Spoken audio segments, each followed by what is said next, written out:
plusieurs semaines, les habitants de Muttersholz ont reçu la visite de ce trio. Il s'agit de 2 intervenants de la Maison de la Nature et une élue de la commune. Ils sont venus proposer aux citoyens de mener une petite action en faveur de l'environnement. L'opération s'intitule « Un carré pour la biodiversité ». On est déjà aux graines là. Hein. L'idée est toute simple, il suffit de ne plus tondre un petit bout de son jardin. Vous n'avez rien à faire. Vous dédiez un espace à la biodiversité chez vous et vous touchez plus. Sauf une fois par an où il va falloir tondre et évacuer la matière végétale issue de cette tonte, généralement fin octobre. Et sinon, le reste de l'année, c'est 0 pesticides, 0 arrosage, 0 engrais. Et on laisse juste la nature faire et s'exprimer. Et on va voir des petites bêtes arriver, des insectes, des papillons. Donc c'est bien pour tous les pollinisateurs. C'est vraiment assez bénéfique pour toutes ces petites espèces-là, quoi. Cette opération a été menée conjointement par la Maison de la Nature et Muttersholz.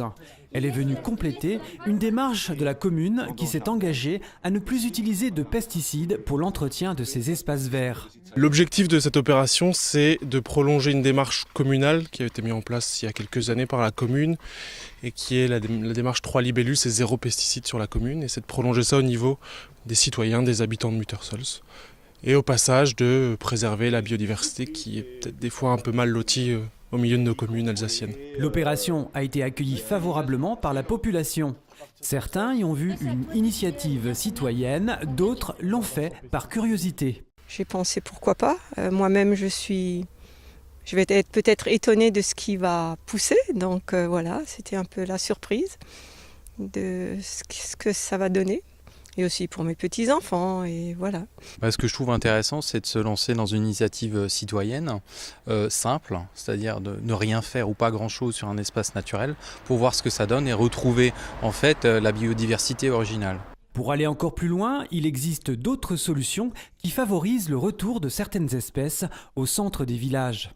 Il y a tous les petits aménagements, laisser un tas de bois dans son jardin, on en a vu un tout à l'heure, pour que des batraciens, des crapauds, des grenouilles, des orvets puissent trouver refuge et hiberner pendant l'hiver, puis il y a les traditionnels nichoirs et hôtels à insectes. L'opération Un carré pour la biodiversité a été enrichie de plusieurs animations, dont une sur le compost sur le marché des producteurs à Muttersholz. Robert de la Maison de la Nature a expliqué aux visiteurs comment s'y prendre pour obtenir un engrais de qualité. Bien comprendre comment il faut des composts. Alors j'en ai tout ici. Hein. Tout ce qu'on peut mettre au compost. J'ai mes ouvriers qui travaillent jour et nuit d'ailleurs, même les jours des fêtes. Et j'ai le résultat final.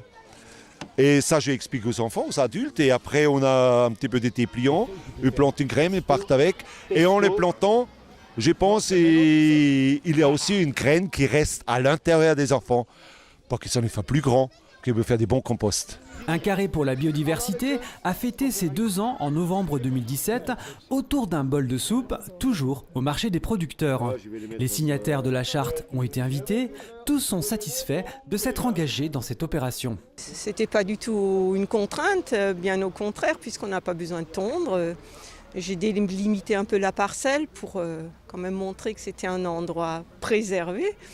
Et voilà, c'était super. Moi, je trouve que c'est bien de faire ça.